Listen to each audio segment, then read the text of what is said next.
La disculpa es que yo estoy ahora mismo conectado al Congreso, aunque estoy votando desde casa, pero hago esta pequeña introducción manifestando sobre todo el orgullo de tener entre nosotros hoy a un europeísta convencido y a un federalista confeso.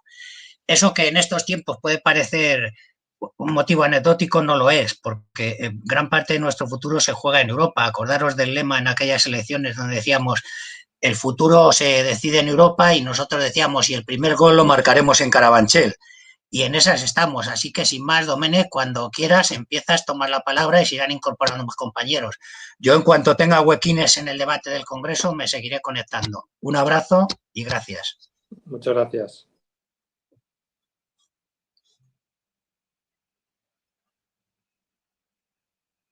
¿Ya me toca a mí? Sí.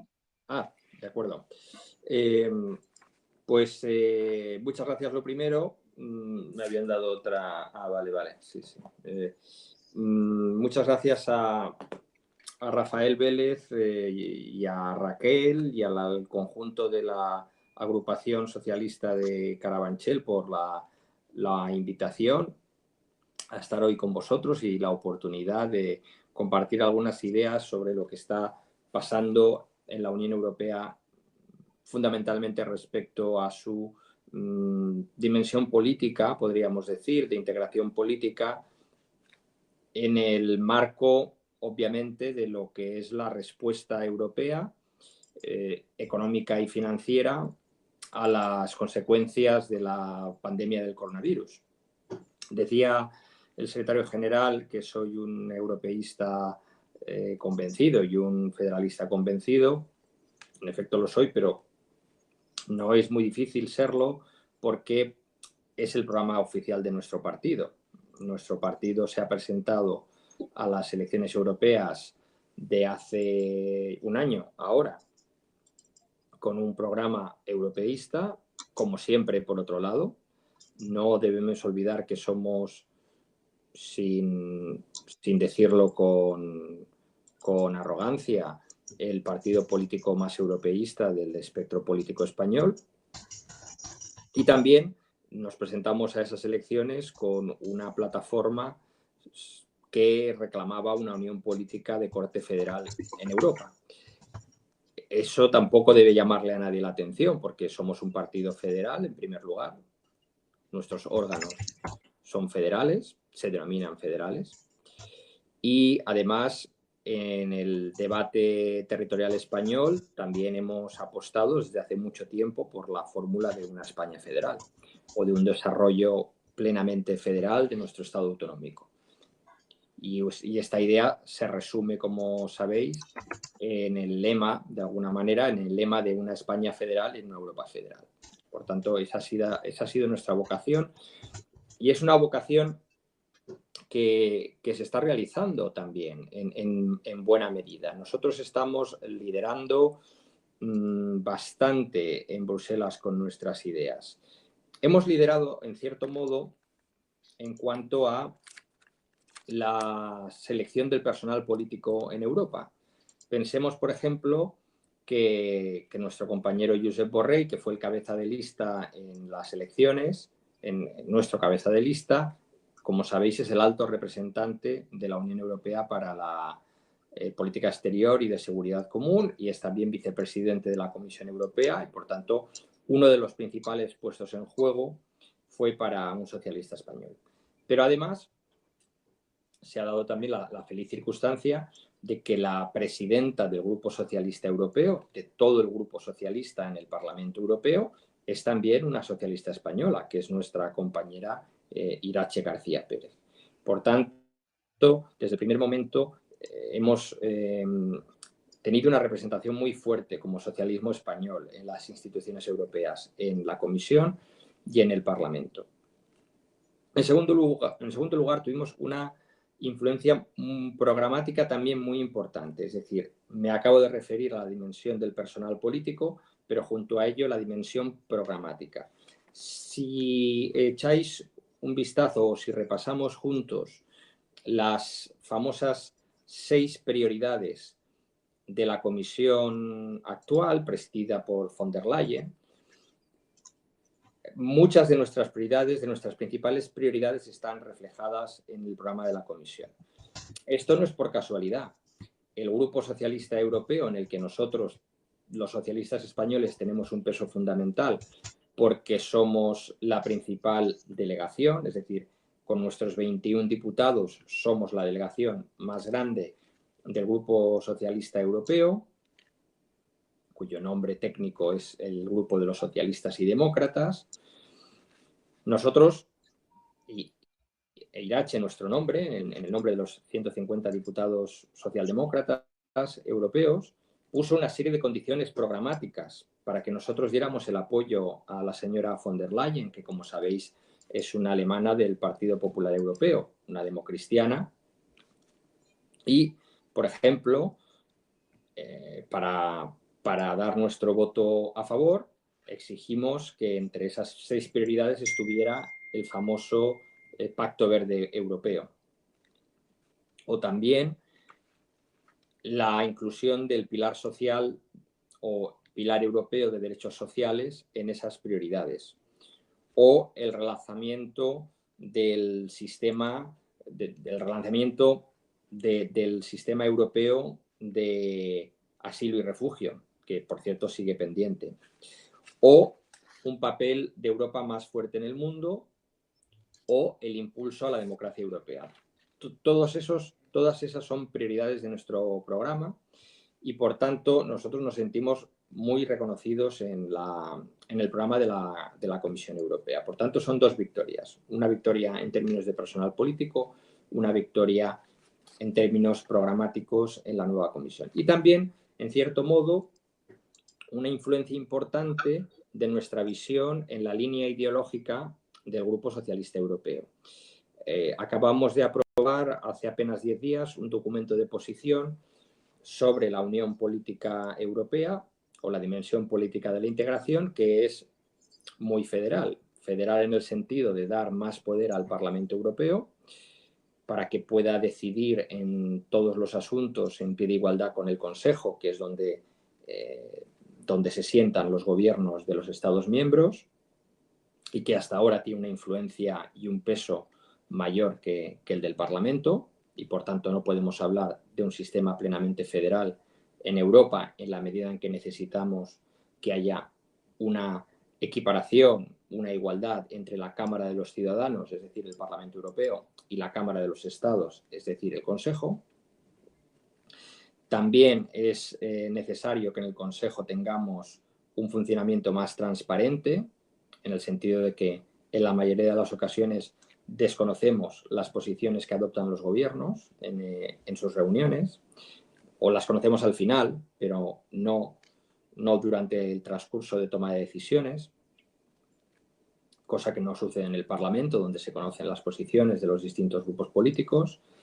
Y también hay una cultura de la unanimidad y algunas medidas importantes, como por ejemplo la aprobación del presupuesto plurianual o la aprobación de los ingresos del presupuesto, requieren la unanimidad, lo cual genera un funcionamiento que no es plenamente democrático, además de situaciones de bloqueo y de parálisis.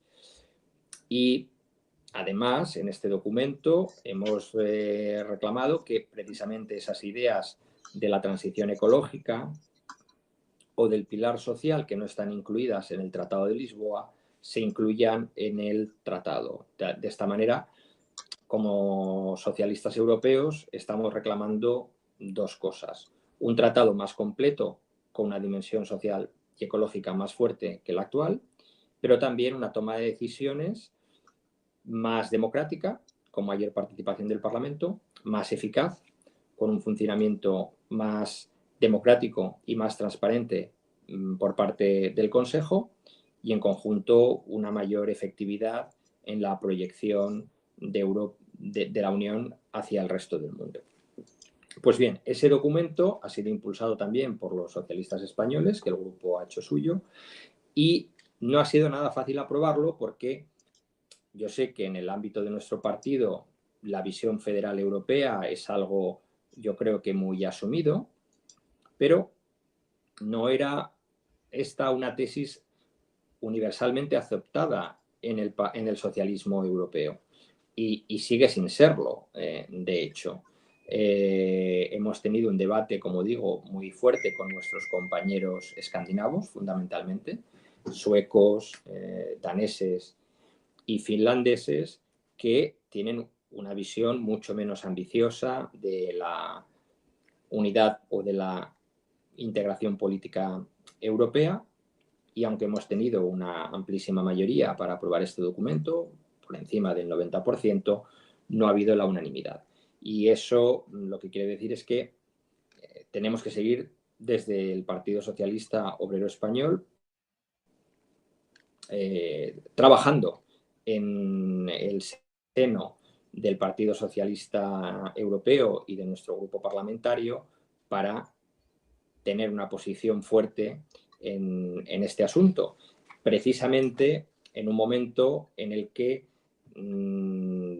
tendría en algunos meses que empezar una conferencia sobre el futuro de Europa que debiera abordar también las reformas institucionales de las que hablaba, unas reformas para dar mayor legitimidad democrática, mayor transparencia, una mayor politización del sistema político europeo, valga la redundancia, y ahí entrarían en juego ideas como una circunscripción electoral paneuropea, un refuerzo del principio del cabeza de lista, de modo que aquel candidato que se presentara a presidir la comisión y que tuviera un respaldo mayoritario en la Cámara tuviera la oportunidad en primera instancia de ser propuesto por el Consejo Europeo. El Consejo Europeo habría que entenderlo como una especie de jefatura de Estado colectiva.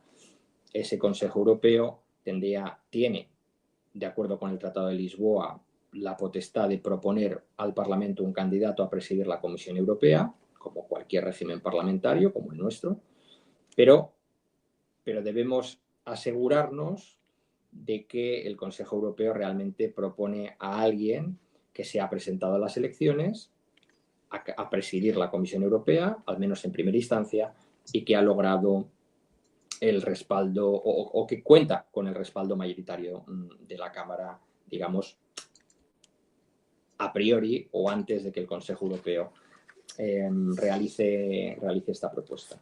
Por supuesto, este panorama de nuestra influencia como socialistas españoles en la Unión Europea, que repito, se sustancia en nuestro personal político, fundamentalmente Josep Borrell e Irache García Pérez, nuestras conquistas programáticas a la hora de dar nuestro apoyo a la Comisión de Ursula von der Leyen y nuestra influencia ideológica en la línea del Grupo Socialista Europeo, que por primera vez en muchos años se orientaría hacia el federalismo europeo.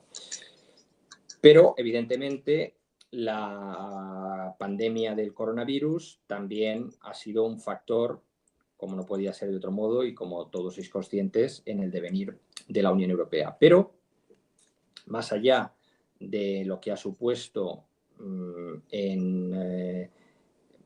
lo que ha supuesto para muchos países, incluyendo el nuestro, como crisis sanitaria, como pérdida de vidas humanas y como efectos económicos del confinamiento que se ha tenido que poner en marcha para evitar que siguieran aumentando los contagios. Lo cierto es que la pandemia ha puesto de relieve una vez más la necesidad de una respuesta europea y la posibilidad de mayores avances en la integración europea, en la dimensión sanitaria, por supuesto, en la dimensión financiera y también en la dimensión política. Y además esta crisis se estaría abordando desde Europa de una manera muy diferente a cómo se abordó la crisis del euro del año 2010. En este sentido, pensemos en una comparación entre la crisis del euro del año 2010 y la crisis del coronavirus del año 2020. La respuesta europea es diametralmente distinta. Si bien al principio de la pandemia en Europa, en febrero, es verdad que la reacción inicial de las instituciones, fundamentalmente de la Comisión y de los Estados miembros, no fue muy adecuada. Recordad que se producen de manera descoordinada los cierres de frontera. Algunos países prohíben la exportación de mascarillas a otros.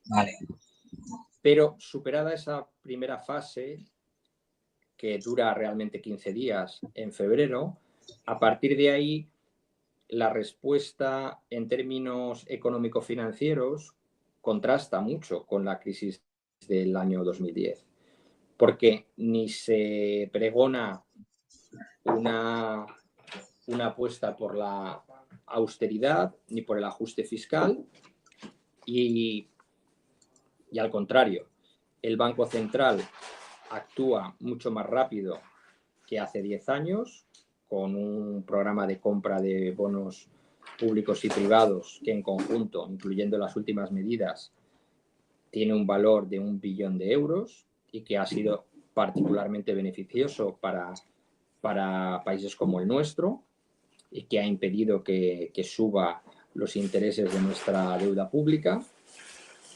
Pero también ha habido una propuesta de respuesta financiera o fiscal o de estímulo fiscal de carácter europeo que no existió hace 10 años, que es el plan de relanzamiento, de recuperación que ha propuesto la Comisión de 750.000 millones de euros que se captarían mediante una emisión de deuda por parte de la Unión Europea. Eso en la crisis del euro, una solución de esta naturaleza en la crisis del euro fue un absoluto tabú, una línea roja para Alemania. Por tanto, cae ese tabú. La Unión Europea va a emitir deuda de manera mancomunada. Por tanto, por eso algunos federalistas hablan de un momento parecido al momento hamiltoniano, cuando el gobierno federal americano en 1790 asumió las deudas que las 13 colonias habían contraído durante la Revolución Americana y la Guerra de Independencia. Esa deuda se va a amortizar con cargo al presupuesto comunitario y se tendría que financiar con futuros impuestos de ámbito europeo. El impuesto digital a las grandes plataformas o el impuesto en frontera al carbono o el impuesto a las transacciones financieras internacionales. Esto es, podríamos decir, una unión financiera y fiscal. Por tanto, un hito en la historia de la integración. Es verdad que todavía no se ha aprobado. El Consejo Europeo tiene que llegar a un acuerdo al respecto. No será fácil. El Parlamento lo apoyará, sin ninguna duda. Pero, en cualquier caso, la diferencia de enfoque con cómo se gestionó la crisis del euro es diametralmente opuesta y nosotros, como socialistas, podemos en esta ocasión hablar en positivo del proyecto europeo mucho más que hace 10 años, donde, desgraciadamente, la mayoría de centro-derecha que predominó en el Consejo Europeo con Merkel y Sarkozy orientó las respuestas en la otra dirección y, desgraciadamente, deslegitimó en algunos sectores de la población española en aquel momento el proyecto europeo por esas decisiones políticas que se tomaron en las instituciones europeas. Desgraciadamente, algunos, quizás no con mala fe, pero con cierta desorientación, confundieron la existencia de las instituciones y el ideal europeo con esas decisiones políticas de austeridad y de ajuste fiscal a ultranza que se tomaron. Pero en cualquier caso, ese no es el caso ahora. Y también ahí, una vez más, la influencia del PSOE y del presidente del gobierno, Pedro Sánchez, ha sido fundamental, porque la primera propuesta de emisión de deuda para financiar las inversiones del plan de recuperación y para financiarla con cargo al presupuesto y con cargo a nuevos gravámenes de ámbito Esa no europeo lo estaba hizo aquí. el gobierno español. ¿Qué más gilipolleces ha dicho? Y esto me parece también algo fundamental que debemos tener presente y que prueba una vez más que como socialistas españoles y como gobierno español estamos pesando en Europa, estamos haciendo propuestas, siendo constructivos y se nos está haciendo caso, y nuestra filosofía para hacer frente a esta crisis que nos afecta a todos los europeos se está abriendo camino. Por supuesto, a falta de ver lo que pase en el Consejo Europeo de julio, pero yo creo que habrá finalmente un acuerdo. Una palabra más, si queréis, para no extenderme más y poder dar paso al coloquio, porque seguramente será lo más interesante, las preguntas. La pandemia del coronavirus también ha puesto de relieve que, más allá de esta unión financiera y fiscal que queremos poner en pie y que tendrá que ser completada con una unión política, porque si vamos a emitir 750.000 millones de euros conjuntamente y si nos los vamos a gastar en inversiones y no en préstamos, porque eso es lo que querrían, ¿no? los 4 países llamados, o los 4 gobiernos llamados frugales. Ellos dicen, podemos estar de acuerdo con emitir deuda, pero esa deuda tiene que destinarse a préstamos, de modo que no haya realmente transferencias de renta. Nosotros estamos peleando por lo contrario, porque una buena parte, al menos 500.000 de esos 750.000 millones, se destinen a transferencias. Pero claro, eso requiere de un control democrático, que debe ejercerlo, lógicamente, el Parlamento Europeo, además de los parlamentos nacionales y de sus gobiernos. Y por tanto, si ponemos en marcha esta unión financiera y fiscal, va a ser necesaria también una unión política de corte federal que le dé legitimidad democrática y que permita un control democrático parlamentario por la Eurocámara en este caso. Pero además nos hemos dado cuenta de que necesitamos más competencias en materia sanitaria y por eso hemos sido también los primeros, los socialistas españoles, con una pregunta a la Comisión de principios de abril que tuve el honor de presentar junto a mis compañeros también socialistas, eurodiputados socialistas españoles, César Luena y Javi López, en la que proponíamos una unión sanitaria.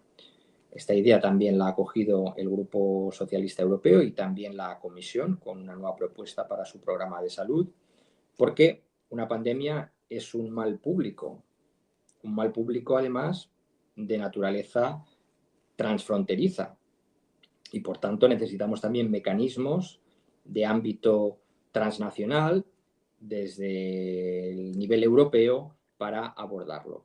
Por tanto, se nos abren ante nosotros una serie de nuevas necesidades, además de las que ya teníamos, de los grandes retos globales a los que teníamos que hacer frente antes de la pandemia, desde el cambio climático a las migraciones, a la digitalización, ahora la pandemia, y esto supone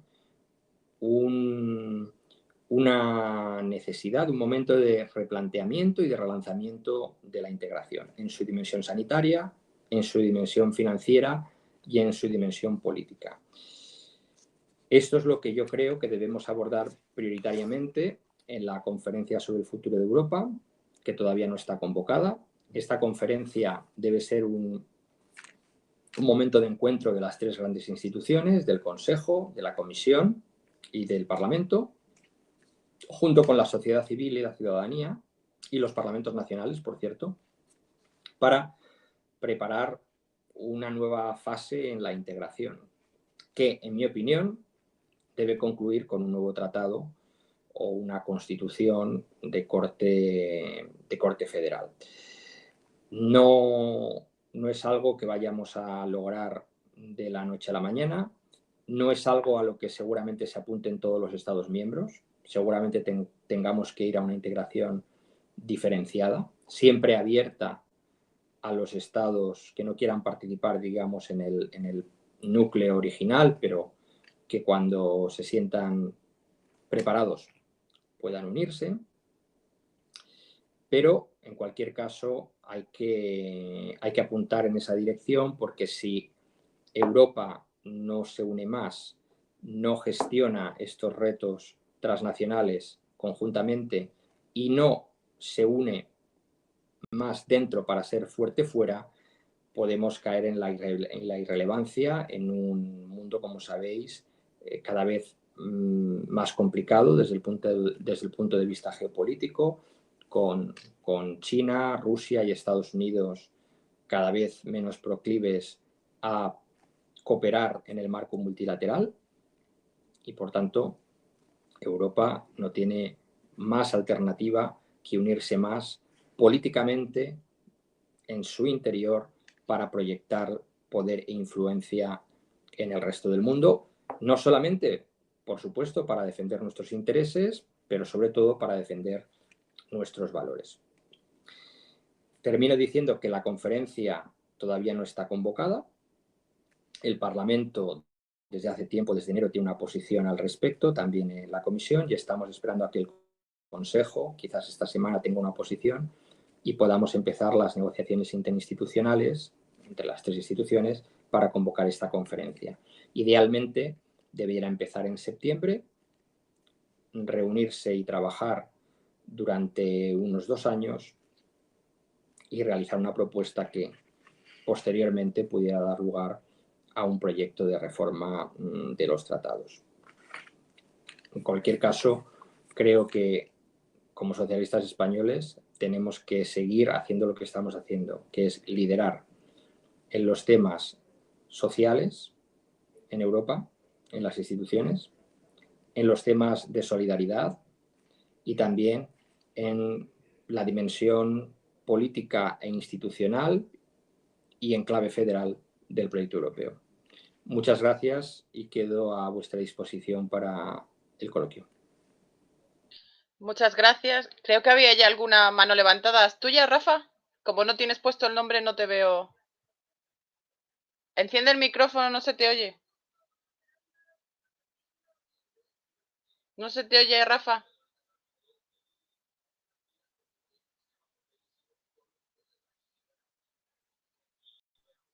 No te oímos. A ver, prueba.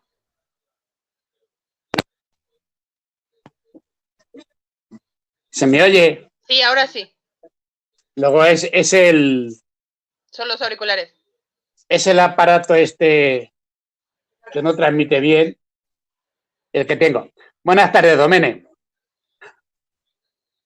Oyes, una cosa, te quería preguntar una cosa, a ver si no me quedo a gusto. Como el tema de federalistas y tal, ¿qué tal van las comisiones de las listas transnacionales? Y en otro lado, en lo que estabas explicando, me ha recordado cuando Delors dijo que era necesario y que sería muy bueno que se ampliaran las 2 velocidades. Pero es que actualmente tenemos 2 velocidades, pues tenemos un grupo de euro y otro grupo que no está en el euro. Y además, Dinamarca, que está fuera de todo. Entonces quería que aclararas un poquito eso, nada más. Gracias, Rafa. ¿Contesto ya o vais a agrupar preguntas? Si quieres, ve contestando y voy viendo si hay más. Sí, a ver, efectivamente, Rafael, y por cierto, gracias a ti también por la invitación al acto. Efectivamente, las distintas velocidades ya existen, no es una cosa nueva. No todos los estados están en el euro, no todos los estados están en Schengen, y por tanto, en lo que respecta a la actual negociación sobre el plan de recuperación, de los 4 gobiernos que están más a la contra, digamos, que si sumamos Suecia, Dinamarca la población de Suecia, Dinamarca, Holanda y Austria. Disculpa, Rafa, cierra el micrófono, porfa, que se cuela todo el sonido. Si yo no estoy equivocado, suman menos habitantes que España. Que tengamos ya una primera referencia, ¿no? Su población. Su PIB, pues, será el 10 o 12% del PIB de la Unión Europea. Y efectivamente 2 de esos 4 países ni siquiera están en el euro. Entonces, aquí se plantea un dilema que hemos vivido también, como he explicado antes, en el Grupo Socialista Europeo. Nuestros compañeros suecos, daneses y finlandeses se mostraron en contra de que el Grupo Socialista Europeo propusiera abiertamente una Europa federal. Pero también hay que decirles a estos compañeros que ellos tienen todo el derecho de no querer estar en una Europa federal, pero hay que pensar hasta qué punto pueden frenar a todos los demás, ¿no? Y a lo mejor tenemos que decir, bueno, los demás vamos a tirar para adelante, tú no estás obligado, tú puedes seguir fuera del euro, tú puedes seguir en el mercado común, en el mercado interior, participar en las políticas, contribuir al presupuesto comunitario, pero los demás vamos a continuar integrándonos porque además es necesario, no lo he dicho en mi presentación, pero una de las grandes tareas pendientes es el euro. El euro no está terminado. El euro es una moneda, pero no tiene un pilar fiscal. Y el plan de recuperación o esta propuesta de unión financiera y fiscal servirá para apuntalar al euro. Para nosotros este camino, el camino de la integración fiscal y de la unión política, no es ni siquiera una opción, que por supuesto como socialistas españoles lo es, pero es sobre todo una necesidad para que la Unión Europea no vuelva a sentirse, a quedar al albur de una tempestad financiera o de las tensiones en los mercados de deuda pública, como sucedió en el año 2010. Y sobre todo porque seguimos dependiendo fundamentalmente de la buena voluntad del Banco Central Europeo. Pero no sabemos si eso va a seguir siendo así en el futuro, al menos mientras sigamos en un sistema de completa independencia de los bancos centrales, que a lo mejor también habría que replantear, pero que es el statu quo actual. Por eso necesitamos tener en cuenta la posibilidad de las distintas velocidades, siempre de manera inclusiva, pero yo creo que es realista asumir que a 27 Estados miembros, con estados que de momento tienen a gobernantes como Orbán en Hungría o como los Kaczynski en Polonia, y la diferente sensibilidad de nuestros compañeros socialdemócratas en Escandinavia sobre la federación, hay que ser realistas. La unión política no la haremos a 27, seguramente. No habrá unanimidad para hacer un tratado más federal, seguramente. Y ahí habrá que tomar algunas decisiones.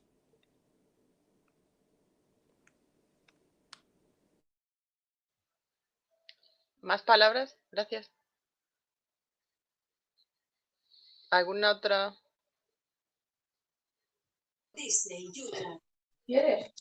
Te quería preguntar a Domenech sobre las listas transnacionales, ¿cómo van? Eso está todavía... Le preguntaba a Domenech sobre las listas transnacionales, ¿cómo va eso? Eso sí, te iba a contestar. Eso es la reforma de la ley electoral es una competencia del Parlamento Europeo y estamos pendientes de que nos autorice la conferencia de presidentes, es decir, la Junta de Portavoces del Parlamento Europeo, para iniciar el procedimiento de reforma, pero se ha retrasado por el tema de la pandemia del coronavirus.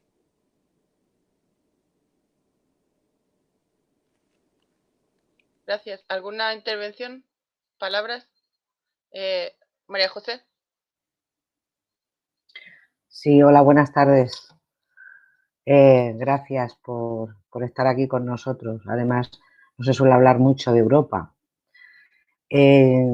Yo, aprovechando que te tengo aquí y que puedo hablar directamente con un parlamentario europeo, que yo particularmente no tengo muchas oportunidades, y lo que sé es lo que leo en los medios de comunicación, quería preguntarte cuál ha sido el posicionamiento en el Parlamento a la hora de defender los intereses de España de los parlamentarios españoles de la derecha,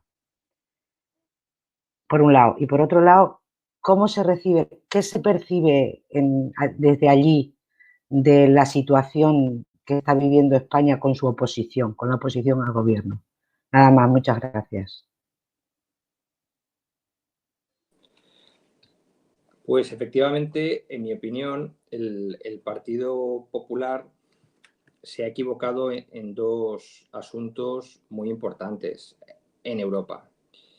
Por un lado, aunque yo creo que es justo decir que seguramente sus europarlamentarios apoyan apoyan que haya un plan de recuperación financiado en Europa o desde Europa y con transferencias en favor de los estados más necesitados como el nuestro.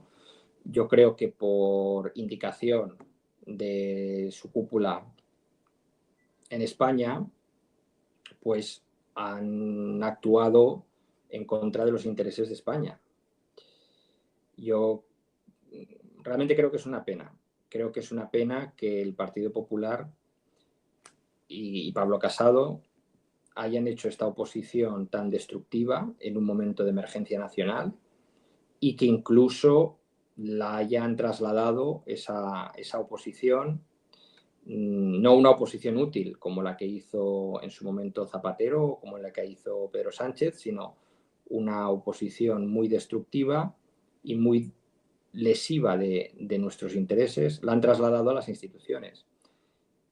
Y entonces, en el interior del Partido Popular Europeo, en lugar de trabajar para que las ayudas a España puedan llegar de la mejor manera y sin condiciones excesivas, que no son las que requiere el momento, han respaldado dentro del Partido Popular Europeo, yo creo por indicación de Casado, la línea dura de una condicionalidad incluso de carácter macroeconómica, ¿no? como la de la crisis de hace 10 años.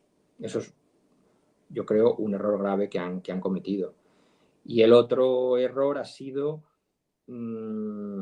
también, yo creo que por indicación de su cúpula, desprestigiar la imagen de España gravemente, diciendo que no éramos un Estado de Derecho, que había un ataque a las libertades públicas, lo cual ha generado una situación realmente chocante, porque ese es el discurso de los eurodiputados independentistas catalanes. Es decir, el PP se ha ido al Parlamento Europeo y ha copiado las tesis, aparte de que no es verdad, pero sobre todo ha copiado las tesis del independentismo catalán más reaccionario. Es, en cierto modo, el mundo al revés. Yo creo que han hecho un flaco favor a España y también un flaco favor a sí mismos, porque no creo que el electorado ni el pueblo premie esta forma de hacer política.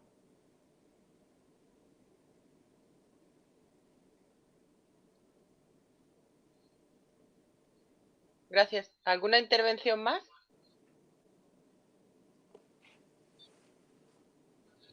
¿Alguien? Bueno, mientras algún compañero se anima, yo quisiera preguntarte un poco lo que le has comentado a Rafa, ¿no? De que seguramente tendremos que ir a 2 velocidades.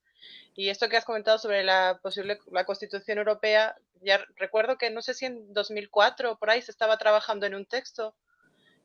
¿Algo de eso, o sea, es una continuación de ese trabajo o se ha partido de como si dijéramos de cero para iniciar ahora? ¿Y cómo ves lo de que se pueda hacer no sé si a 2 velocidades, pero lo que comentabas, que hay países que no se van a integrar en un primer intento y que se irán incorporando poco a poco y que tienen gobiernos bastante a la derecha o que no son muy pro Europa? ¿Cómo se va a poder integrar eso para que podamos tener un texto y una unión política por fin?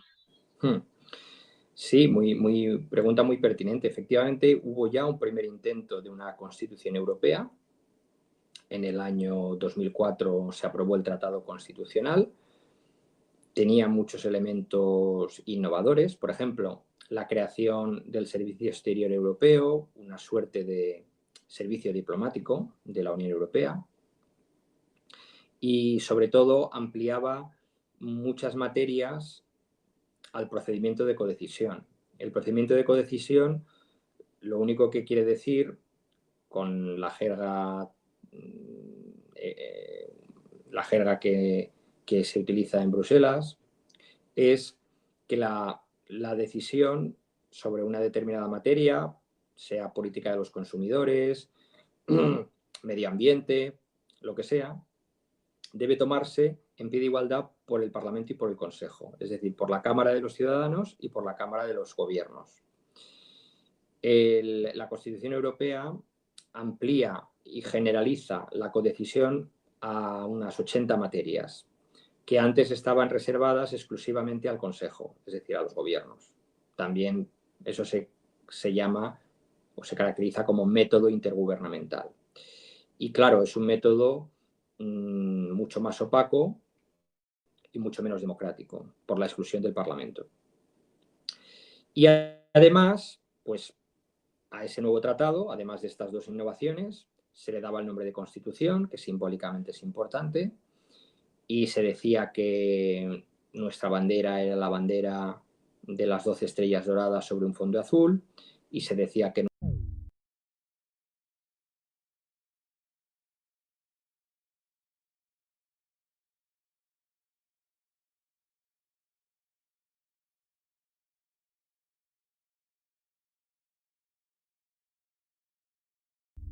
esto porque yo tengo que decir, y no solo con relación a los asuntos europeos, me he vuelto escéptico respecto de los referendos, porque creo que no es el modelo ideal de una democracia deliberativa, porque la democracia no es solamente votar, sino viene precedida de un debate y de una deliberación. Si no existe ese debate y esa deliberación y simplemente se vota, no es democracia. O si esa deliberación no se produce en los términos en los que se plantea la pregunta del referéndum, y por tanto el referéndum se utiliza para castigar al gobierno de turno por otras razones, entonces estamos haciendo un mal uso de ese mecanismo, y eso es lo que ha sucedido en Francia. Desgraciadamente el referéndum se pierde, por lo que fuera, pero no por el texto en sí, fundamentalmente, y en mi opinión, aunque el Partido Socialista francés se dividió al respecto, lo cual contribuyó al resultado negativo del referéndum, porque una parte del socialismo francés se posicionó en contra de la Constitución Europea porque consideraba que no tenía una dimensión social suficientemente fuerte. Y a partir de ahí lo que se hizo fue tratar de rescatar la Constitución en sus elementos esenciales como forma de un nuevo tratado, al que no se le llamó Constitución y al que se eliminaron los elementos simbólicos a los que me he referido. Pero la sustancia se mantuvo, y eso es el Tratado de Lisboa, que es lo que tenemos en este momento. Por tanto, yo creo que, respondiendo a tu pregunta, no empezamos de cero. Tenemos el Tratado de Lisboa, que es en su 80-90% lo que iba a ser la Constitución Europea, pero tenemos que profundizar en algunos elementos. Todavía hay materias en las que el Parlamento no participa, como la armonización fiscal o algunas materias de política social o la aprobación de nuevos ingresos para la Unión Europea, para su presupuesto, que siguen en manos de los Estados exclusivamente. Y creo que también tenemos que eliminar la unanimidad en el Consejo en esas mismas materias y también en política exterior. Con esos nuevos elementos podemos hablar de una Constitución federal, ¿no? aunque no tenga el nombre de Constitución, que a mí me gustaría que lo tuviera.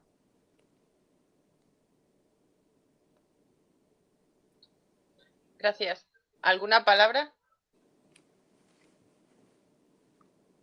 Nadie.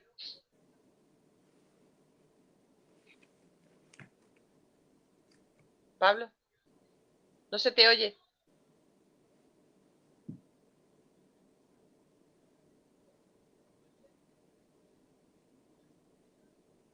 No.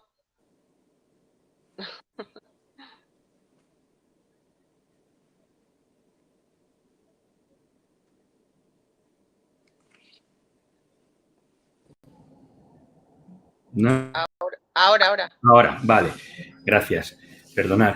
No, era simplemente los socialistas europeos estuvieron promoviendo el Fondo de Garantía Infantil para lucha contra la pobreza.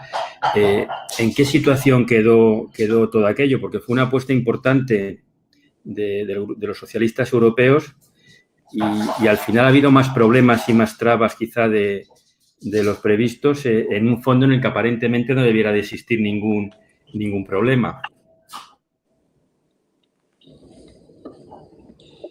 Sí, efectivamente nosotros llevamos en nuestro programa la propuesta de una garantía infantil, de alguna manera para... Bueno, primero gracias por la pregunta, que es muy importante. Y efectivamente iba en nuestro programa para complementar una iniciativa que ya existe, que es la de la garantía juvenil. Y yo no estoy en la Comisión de Empleo y no te puedo decir exactamente, digo, de empleo y de política social, y no te puedo decir exactamente en qué fase de tramitación está, pero sí puedo decirte que también forma parte del programa de trabajo de la Comisión y, por tanto, esta iniciativa se asumió al momento en que, si no recuerdo mal, fue el 9 de julio del año pasado, dimos nuestro voto a la señora von der Leyen y por tanto debe implementarse, porque era una de nuestras condiciones también. Nosotros no hemos dado nuestro voto a cambio de nada o gratis. Y hemos conseguido muchas cosas, como he dicho antes. El Pacto Verde lo hemos reclamado nosotros, el Pilar Social de Derechos, el Pilar Europeo de Derechos Sociales y también la garantía infantil. Pero me puedo enterar con los colegas que llevan esta materia para saber exactamente en qué fase de tramitación se encuentra la propuesta y os vuelvo a contactar al respecto. Pero desde luego está incluido en el programa de trabajo de la Comisión Europea. Iñaki. Hola. ¿Me oye o no me oye? ¿Se oye? Sí, se te escucha muy bien. Vale. Hola, muchas gracias al compañero por estar aquí con nosotros. Yo te quería preguntar sobre el plan migratorio de la Unión Europea de blindar las fronteras y acelerar las expulsiones, que, bueno, que de alguna forma pues va a afectar mucho, lógicamente, a la política española. Y me gustaría que nos pudieras aclarar algo ese tema. Y luego un tema aparte totalmente que no tiene nada que ver es con respecto al tema de Cecilio Madero. Sabes que es uno de los directores más, los técnicos más importantes nuestro de la Comunidad Europea y mandó una carta al presidente bastante ofensiva, luego parece ser que ha rectificado, ya no sé cómo lo habéis vivido allí en la Comisión Europea. Nada, muchas gracias.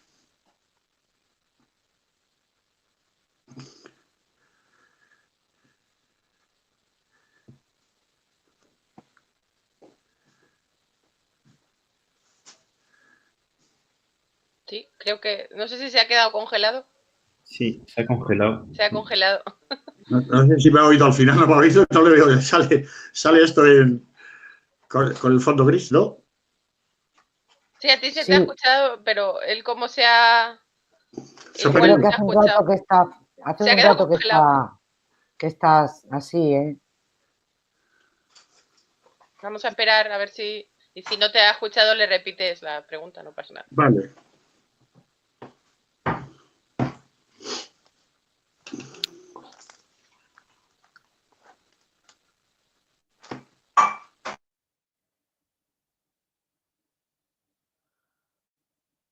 Vaya.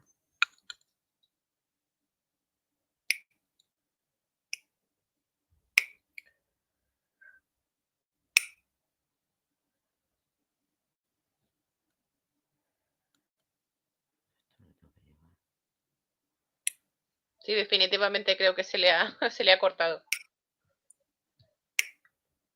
Sí.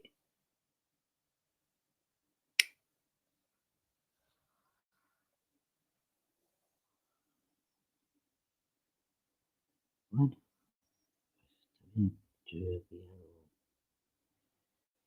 De provecho. Me voy a ir a poner la ropa porque yo creo que esto hemos quedado todos colgados. No, yo os oigo y os veo. Ah, No, se ha caído él, pero supongo que ahora volverá a entrar. Antes le ha pasado lo mismo al principio y luego ha vuelto a entrar.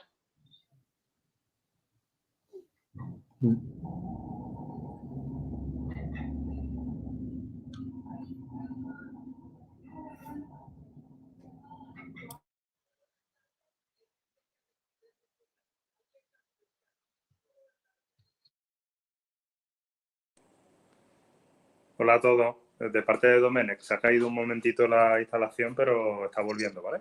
Vale, no te preocupes, esperamos. Se conecta ahora en un minuto. Gracias. vale.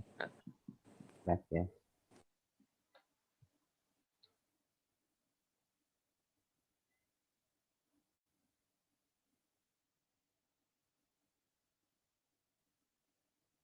Esto va a tener que progresar más deprisa de lo que esperábamos, porque nos ha pillado a todos de novatos.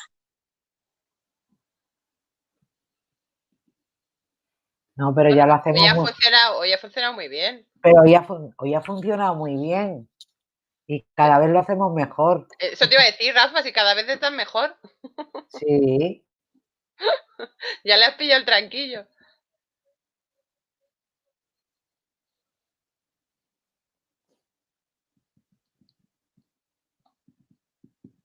Bueno, como estamos parados, enciendo la cámara. Porque Sí, por lo menos. Dicen que la fuerza ahorcan. Me habéis hecho ponerme al día. Hombre, bien que te ha venido. Mira, ahora ya tú un experto en comunicación.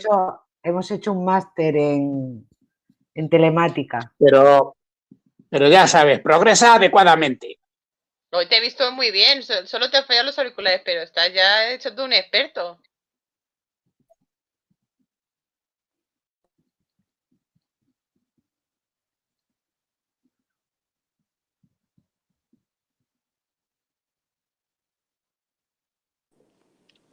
Ahora. Hola, perdón, hola. Ya he vuelto. No ahora, ya. Has vuelto. Se ha caído el invento. Creo que me estaba preguntando un compañero por la cuestión de inmigración. Y... Sí, luego te he hecho otra pregunta, mejor que repita, Iñaki. Y sí, porque... vuelve...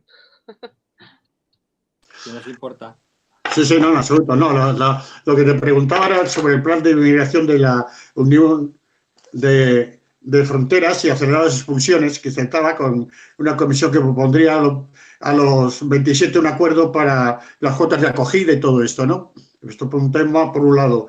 Y por otro te preguntaba por Cecilio Madero, que creo que es el director de Servicios Jurídicos, uno de los técnicos jurídicos más altos de la Unión Europea, que creo que sabrás que ha enviado una carta al presidente del gobierno poniéndolo a parir. Luego después, por lo visto, ha rectificado. Este es un hombre que teóricamente iba de socialista. No sé de qué va ahora. Por eso te pregunto, porque, vamos, con compañeros así que en esos rangos que tienen en la Unión Europea, que manden estas cartitas, la verdad es que es increíble. Nada, muchas gracias. Gracias, Iñaki. Lo segundo, no tengo nada que añadir a lo que has dicho. Estoy totalmente de acuerdo y causó gran consternación. Y entre nosotros puedo decir que también nos pareció que la respuesta de la Comisión fue un poco tibia ante este asunto, ¿no? Creemos que tendría que haberse abierto un expediente disciplinario inmediatamente y más bien se le hizo una amonestación porque estaba próximo a la jubilación.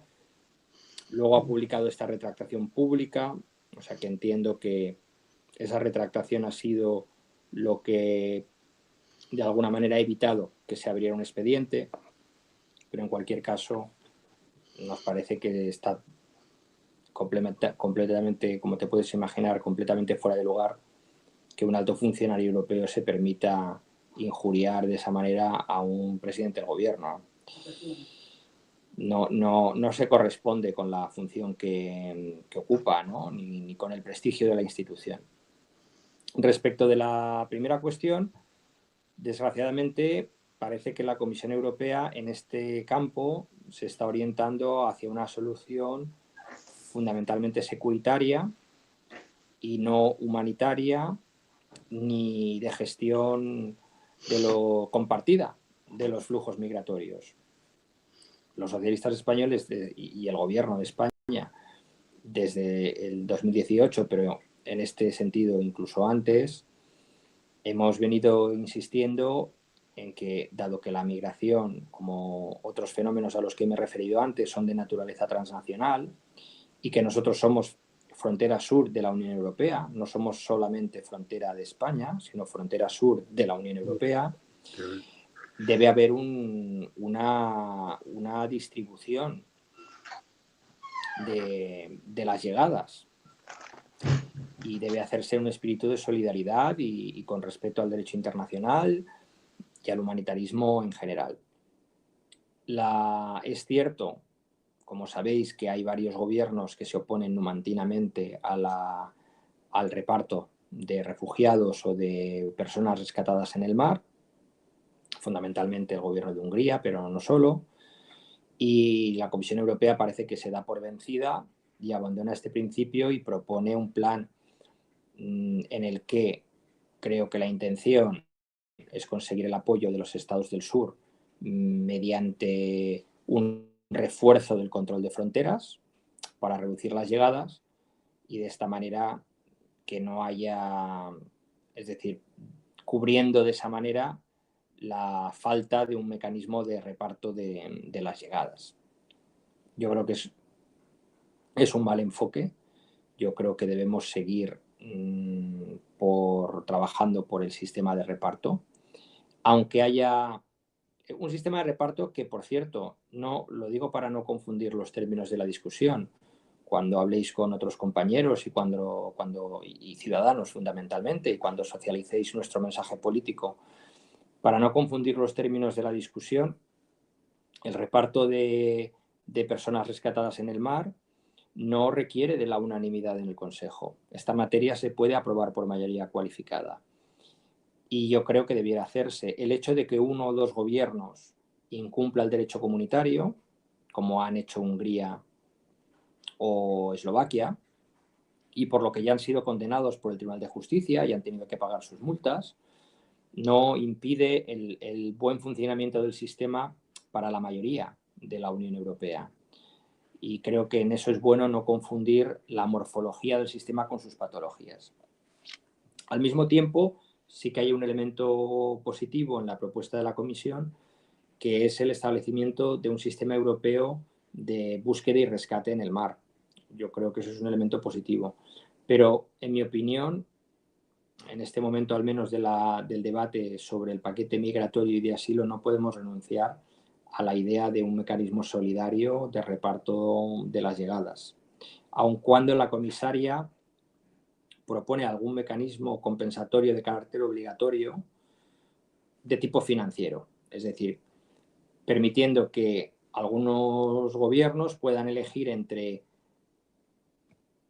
recibir personas que hayan llegado a nuestras fronteras o que hayan sido rescatadas en el mar, o bien aportar recursos financieros por aquellos refugiados o personas que tendrían que haber acogido y que se han negado a acoger. Pero yo creo que eso no es un principio muy saludable, ¿no? esa idea de pago para no recibir gente. A mí no me parece un principio muy saludable y desde luego no necesariamente positivo para países como el nuestro, o pensemos en Malta, en Italia, en Grecia, pero Malta también es un buen ejemplo. Malta probablemente no podrá aceptar fácilmente una compensación financiera porque una isla pequeña no puede a lo mejor tener capacidad para asumir a todas las personas que se rescaten en sus aguas o cerca de sus aguas. Es un debate muy complejo, estamos solo al principio, pero yo creo que esta propuesta en sus términos actuales no es especialmente positiva para un partido como el nuestro, no solo para un gobierno como el nuestro, de un país como el nuestro, que también, pero también para un partido como el nuestro, que ha hecho desde hace años, y yo creo que con buena razón, un discurso positivo y constructivo sobre la cuestión migratoria y no un discurso alarmista ni, por supuesto, xenófobo, y que creo que es el discurso que comparte la mayoría de la sociedad española. Gracias. ¿Algún otro compañero quiere intervenir? ¿Nadie? Si no hay más palabras, pues nada, únicamente darte las gracias una vez más, en nombre mío y en el de Rafa, por haber compartido esta tarde con nosotros, charlando de algo tan importante como es Europa y que a veces nos parece tan lejano, pero que no debería ser así. Y agradecer también a Alejandro, sin el cual también hubiera sido muy difícil poder reunirnos esta tarde. Muchas gracias. Pues Gracias, Domene. a vosotros y a vosotras es verdaderamente un placer haber compartido esta hora. Él es el eurodiputado que representa a Carabanchel, entre otras cosas. Bueno, efectivamente, soy militante de la Federación Madrileña y, por tanto, me alegra mucho haber realizado mi primer acto telemático con la agrupación socialista de Carabanchel y haber podido hablar de Europa a fondo con vosotros durante esta hora, y quedo a vuestra disposición, aparte de para daros una respuesta más concreta sobre la cuestión de la garantía infantil, para cualquier otra sesión en el futuro. Muchas gracias. Te tomamos la palabra, que lo sepas. Muchas Muchas gracias a todos. Muchas gracias. Muchas gracias. Gracias. Que os vaya bonito. Cuidaros mucho. Hasta luego. Cuidaros. Hasta luego, Hasta luego. compañeros. Hasta luego. Gracias, un saludo.